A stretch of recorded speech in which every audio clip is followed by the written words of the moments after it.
Hello friends, due में second phase PhD interview start हो गया है 13 तारीख से।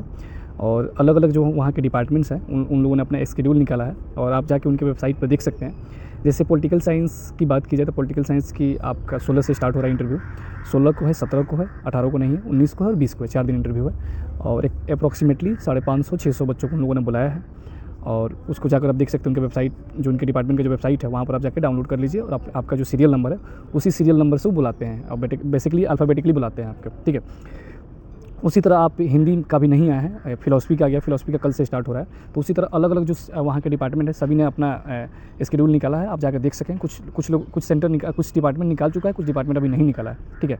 तो जैसे मान लीजिए कुछ हिंदी के दोस्त मुझे मैसेज किए थे कि हम लोग का कब आएगा इंटरव्यू शेड्यूल, तो नहीं आया अभी। जब आएगा तो आप लोगों को पता चल जाएगा, आप अपने डिपार्टमेंट के ऑफिशियल वेबसाइट पर विजिट करें। आज हम बात करते हैं कि अगर आप इंटरव्यू देने जा रहे हैं ड्यू में तो आपको किन बातों को ध्यान रखने की ज़रूरत है। क्योंकि हम जब भी इंटरव्यू देना जाते हैं तो काफ़ी पैनिक हो जाते हैं। कोई भी इंटरव्यू देने जाता है तो खासकर ड्यू में कहा जाता है कि निगेटिव चीज़ें काफ़ी है ड्यू से रिलेटेड, कि वहाँ पर जुगाड़ नहीं है तो आपका एडमिशन नहीं होगा।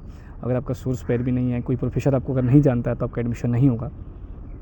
यह सब काफ़ी ड्यू से रिलेटेड चीज़ें आपको सुनने को मिलता है। इसके अलावा अगर आप ड्यू में जा रहे हैं और इंटरव्यू में अगर आप अच्छा करना चाह रहे हैं तो कुछ बातों को आपको ध्यान रखने की ज़रूरत है। और मैं 2-3 साल से लोगों को गाइड कर रहा हूँ और ख़ासकर मैं 2-3 साल से पीएचडी एडमिशन को प्रॉपर देख भी रहा हूँ ड्यू और जेएनयू का। तो उस एक्सपीरियंस के बेसिस पर मैं कुछ चीज़ें बताऊँगा जो डेफिनेटली आप लोगों के लिए हेल्पफुल होगा और उन बातों पर आप ध्यान दे सकते हैं और उन बातों पर आपको काम करने की ज़रूरत है इंटरव्यू से पहले। देखिए, इंटरव्यू जो होता है, कहीं का भी पीएचडी इंटरव्यू जो होता है वो रिसर्च प्रपोजल के इर्द गिर्द ही होता है। तो सबसे पहले स्ट्रक्चर समझते हैं कि जैसे जाइएगा तो ड्यू में क्या होता है कि अलग अलग इंटरव्यू बोर्ड नहीं बनाया जाता। जैसे आप जेएनयू में आइएगा तो यहाँ पर सीपीएस में अलग अलग इंटरव्यू बोर्ड बनाए जाते हैं, उसमें 4 या 5 लोग एक बोर्ड में होता है। ड्यू में ऐसा नहीं है। ड्यू को जैसे डिपार्टमेंट ऑफ पॉलिटिकल साइंस में जाइएगा, हिस्ट्री में जाइएगा, चाहे हिंदी में जाइएगा, चाहे फिलोसफी में जाइएगा, तो एक ही बोर्ड होता है। उसी में 10 लोग, 12 लोग, 14 लोग डिपार्टमेंट के फैकल्टी के कैपेसिटी के हिसाब से लोग बैठते हैं। तो काफ़ी लोग उसी से डर जाते हैं कि इतना लोग बैठे हुए हैं, कैसे हम डिफेंस कर पाएंगे। तो डरना नहीं है, ठीक है।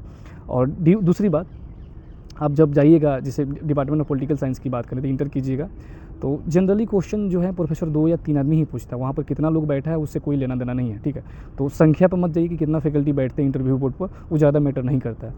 जो दूसरी सबसे इंपॉर्टेंट चीज़ है कि आपका ड्यू से रिलेटेड इंटरव्यू में कि आपको टाइम काफ़ी कम देते हैं, काफ़ी कम समय देते हैं। जैसे जेएनयू में आप आइएगा, मैं जेएनयू से इसलिए कंपेयर कर रहा हूँ क्योंकि मैं जेएनयू के पीएचडी एडमिशन प्रोसेस को भी काफ़ी करीब से देखता हूँ। तो मैं कंपेयर कर रहा हूँ कि आप बातों को अच्छे से समझ पाएँ। जैसे जेएनयू में आइएगा तो जेएनयू में क्या होता है कि आपका यहाँ का कुछ सेंटर काफ़ी टाइम देते हैं आपको, 15 से 20 मिनट आपको टाइम देते हैं इंटरव्यू के लिए। लेकिन वहाँ पर जाइएगा तो आपको 4 से 5 मिनट टाइम मिलता है, किसी को 2 मिनट ही देते हैं टाइम, ठीक है। क्योंकि अगर आपका टॉपिक अगर उनको अच्छा नहीं लगेगा, टाइटल अगर आपका अच्छा नहीं लगेगा, अगर आपका सेंट्रल कुछ अच्छा नहीं लगेगा तो इधर उधर की बातें करके आपको भगा देते हैं कि नहीं, इस पर तो काम नहीं हो सकता है, ये तो काम करने के लिए है ही नहीं, इस पर पहले काम हो चुका है, ये तो इस पर आप रिपीटेड काम कर रहे हैं, ठीक है, इसका मेथोडोलॉजी सही नहीं है, आपका सेंट्रल क्वेश्चन सही नहीं है। तो इधर उधर करके बात आपको भगा देते हैं बेसिकली, क्योंकि वहाँ पर अधिकतर जो एडमिशन होता है वो अपने बच्चों को ही लेते हैं या कहीं से सोर्स पैर भी आता है उनको लेते हैं। बहुत कम बच्चे हैं जो फेयर प्रोसेस से वहाँ एडमिशन ले पाते हैं, बहुत हॉनेस्टली आप लोगों को बता रहा हूँ, ठीक है। तो उनके लिए जिनका टॉपिक बहुत अच्छा है और जो कॉन्फिडेंट है कि हाँ ड्यू में एडमिशन दे सकते हैं, तो मैं 2 पॉइंट बताया। उसके बाद और पॉइंट क्या है कि रिसर्च प्रपोजल के कुछ एलिमेंट्स होते हैं जिस पर काफ़ी फोकस किया जाता है, उससे सवाल आ सकता है। फर्स्ट, अगर आपके टाइटल में आपने कुछ कंसेप्चुअल टर्म्स इस्तेमाल किया है, ठीक है।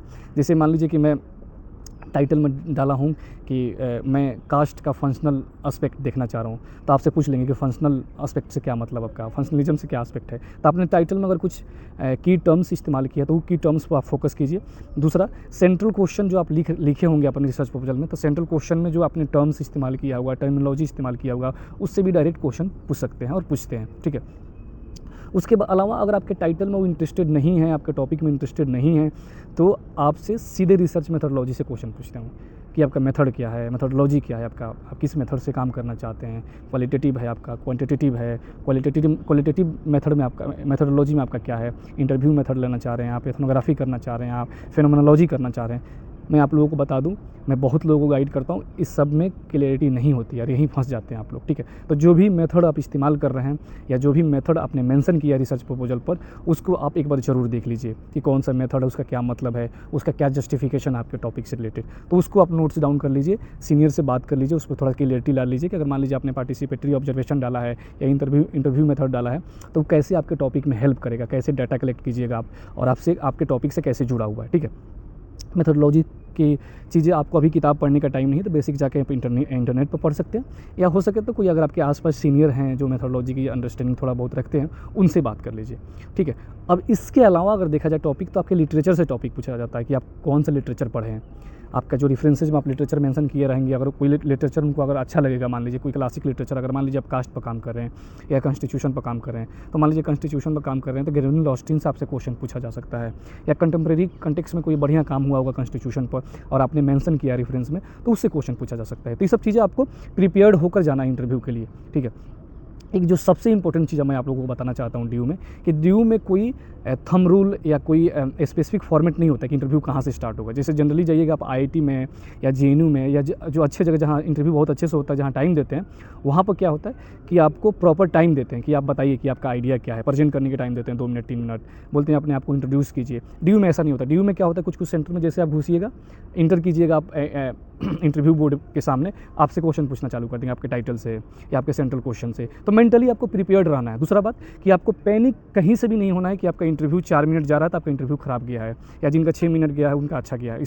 इस बेसिस पर जज नहीं होता। मैं बहुत लोगों को जानता हूँ ड्यू में, जिनका इंटरव्यू 4 मिनट गया था उनका एडमिशन हो गया, जिनका इंटरव्यू 8 मिनट गया था उनका एडमिशन नहीं हुआ है, ठीक है। दूसरा बात, कुछ सेंटर जो है जैसे सोशोलॉजी है, मैं इम्फेसाइज करना चाहता हूँ, काफ़ी फेयर इंटरव्यू होता है वहाँ पर, काफ़ी आपको टाइम देते हैं। लेकिन कुछ सेंटर हैं जहाँ टाइम नहीं देते हैं, जैसे पॉलिटिकल साइंस, मैं पॉलिटिकल साइंस से ही आता हूँ, वहीं से मास्टर्स किया हूँ, हिंदी डिपार्टमेंट है, ये सब टाइम आपको बहुत कम देते हैं, ठीक है। तो उसके लिए भी आपको तैयार रहना है कि कम समय में आपको कैसे डिफेंस करना है एक चीज़। तो उसके लिए क्या है कि प्रपोजल के जो भी छोटा चीज़ है जो मैंने बताया, टाइटल, सेंट्रल क्वेश्चन या ऑब्जेक्टिव पूछ सकते हैं कि ऑब्जेक्टिव क्या है, ये पॉलिटिकल साइंस से कैसे जुड़ा हुआ है आपका टॉपिक, इसमें पॉलिटिकल साइंस का क्या रिलेवेंस है आपके टॉपिक से। तो ये सब जो छोटा चीज़ें हैं, इसको बहुत आप एक नोट डाउन कर लीजिए और उसका रिवीजन कीजिए। हो सके तो मॉक इंटरव्यू दे दीजिए किसी के सामने आप, या मिरर पर प्रैक्टिस कीजिए, या हो सके तो आपके आसपास सीनियर हैं, आपके क्लासमेट हैं, उनके सामने एक मॉक इंटरव्यू दे दीजिए अपने टॉपिक पर। तो उससे क्या होता है कि प्रैक्टिस हो जाता है, तो कॉन्फिडेंस हो जाता है जब आप जाते हैं। और जनरली क्या होता है कि ड्यू में 3-4 क्वेश्चन ही पूछते हैं, उसके बाद भगा देते हैं आपको, ठीक है। तो आपसे जो भी 3-4 क्वेश्चन पूछा जाए, काफ़ी प्रिसाइज तरीके से और काफ़ी थ्योरेटिकल, काफ़ी लिटरेचर बेस्ड अगर आप आंसर दीजिएगा तो आपका इंटरव्यू काफ़ी अच्छा हो सकता है। अब आते हैं एक जो और सवाल मुझसे पूछा जाता है कि क्या वहाँ के इंटरव्यू में हिंदी इंग्लिश को लेकर कुछ बैरियर है, लैंग्वेज को लेकर। देखिए ड्यू में इस मामले में देखा तो काफ़ी इंक्लूसिव है, डिस्क्रिमिनेशन नहीं किया जाता है कि अगर आप इंग्लिश में ही बोलिए। जैसे मैं डिपार्टमेंट ऑफ पॉलिटिकल साइंस की बात करूँ तो वहाँ पर हिंदी इंग्लिश दोनों में इंटरव्यू दिया जाता है। जैसे मैंने 22 में वहाँ इंटरव्यू दिया था, मेरा एमफिल के लिए सिलेक्शन हुआ था, तो मैंने हिंदी में इंटरव्यू दिया था। तो ऐसा कोई वहाँ पर बैरियर नहीं है कि आप इंग्लिश में ही बोलिए, एक अच्छी चीज़ है वहाँ पर।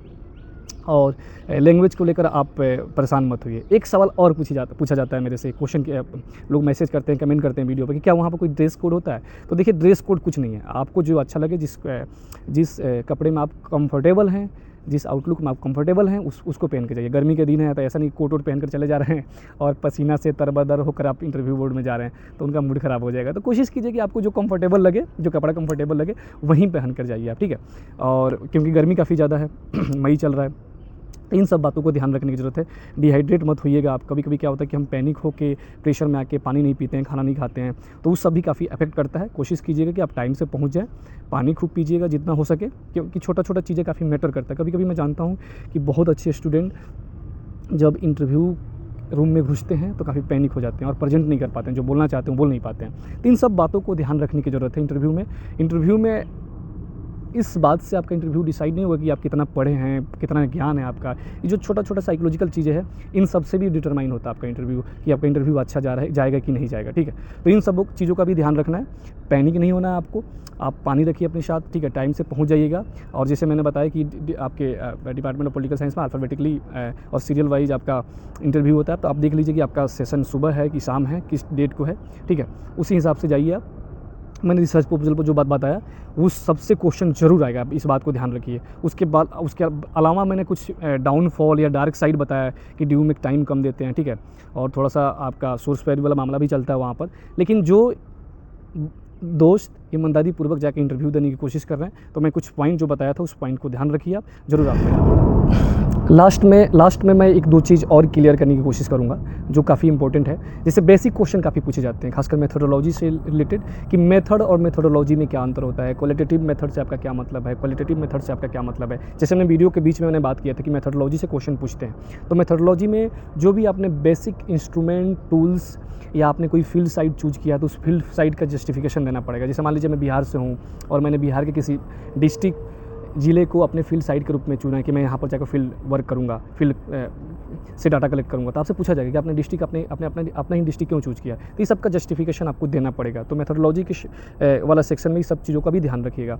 जहाँ तक बात आती है लिटरेचर आपने जो डाला है या आपने जो भी बुक्स या जो भी जर्नल्स आर्टिकल्स आपने पढ़ा है, तो उससे रिलेटेड एक चीज़ और मैं जो बताना चाह रहा था इस वीडियो में कि मेरे से सवाल पूछते हैं कि क्या पूरा बुक का आर्गूमेंट्स पता होना चाहिए, क्या पूरा आर्टिकल पता होना चाहिए। तो ऐसा नहीं है। देखिए, जैसे कोई भी बुक्स होता है तो कोई भी जो स्कॉलरली बुक होता है उस बुक के 2-3 मेन प्रोपोजिशन होते हैं, मेन आर्गूमेंट्स होते हैं जो आपको पता होना चाहिए, जिस पर बुक बेस होता है उसी पर बुक बेस होता है। ठीक है, उसी तरह आर्टिकल है तो आर्टिकल का प्रीफिक्स पढ़ लीजिए, इंट्रोडक्शन पढ़ लीजिए, उससे सेंस हो जाएगा कि आर्टिकल किस बारे में है, क्या कह रहा है आर्टिकल, और वहीं बता दीजिए इंटरव्यू बोर्ड में। उसी तरह किताब पर भी लागू होता है। उतना डिटेल जाकर कोई नहीं पूछता है कि हाँ कि इस किताब के इस चैप्टर में क्या लिखा गया है। आपसे पूछा जाएगा कि इस किताब को अगर पढ़ा है आपने, जैसे मान लीजिए अभी गौतम भाटिया की किताब आए थे कॉन्स्टिट्यूशन पर ही किताब अभी लेटेस्ट आया था, तो मैं अगर उस किताब को मेंशन किया हूँ अपने लिटरेचर रिव्यू में, रेफरेंसेज में, तो आपसे मुझसे पूछा जाएगा कि उसका मेन आर्गूमेंट क्या है, वो किताब किस बारे में बोलता है। कॉन्स्टिट्यूशन पर इसके पहले भी बहुत सारी किताबें लिखी गई है, तो इनका क्या कंट्रीब्यूशन है, क्या आर्गूमेंट है, उससे आप कितना डिसएग्री करते हैं, एग्री करते हैं। तो इस सब बातों को आप ध्यान रखिएगा। तो पैनिक नहीं होने की जरूरत है। जैसे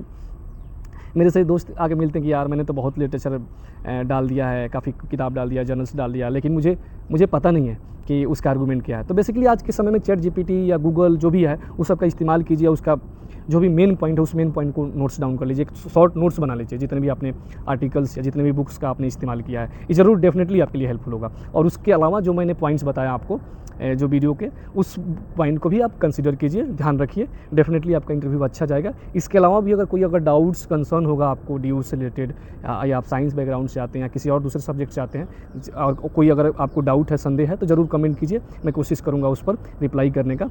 ठीक है, और होपफुली ये वीडियो आप लोगों के लिए हेल्पफुल होगा। तो ज़्यादा से ज़्यादा दोस्तों के साथ शेयर कीजिए। मैं काफ़ी टाइम निकाल के, मैं अपने पीएचडी का टाइम निकाल के आप लोगों के लिए वीडियो बनाता हूँ, तो कोशिश कीजिए कि अगर चैनल कहीं से भी अगर आप लोगों के लिए हेल्पफुल है तो सब्सक्राइब कर लीजिए, ज़्यादा से ज़्यादा लोगों के साथ शेयर कीजिए। अगर कोई स्टेट यूनिवर्सिटी का दोस्त दिख रहा है तो अपने ग्रुप में उस वीडियो को शेयर कर दीजिए कि ज़्यादा से ज़्यादा लोगों को फ़ायदा हो।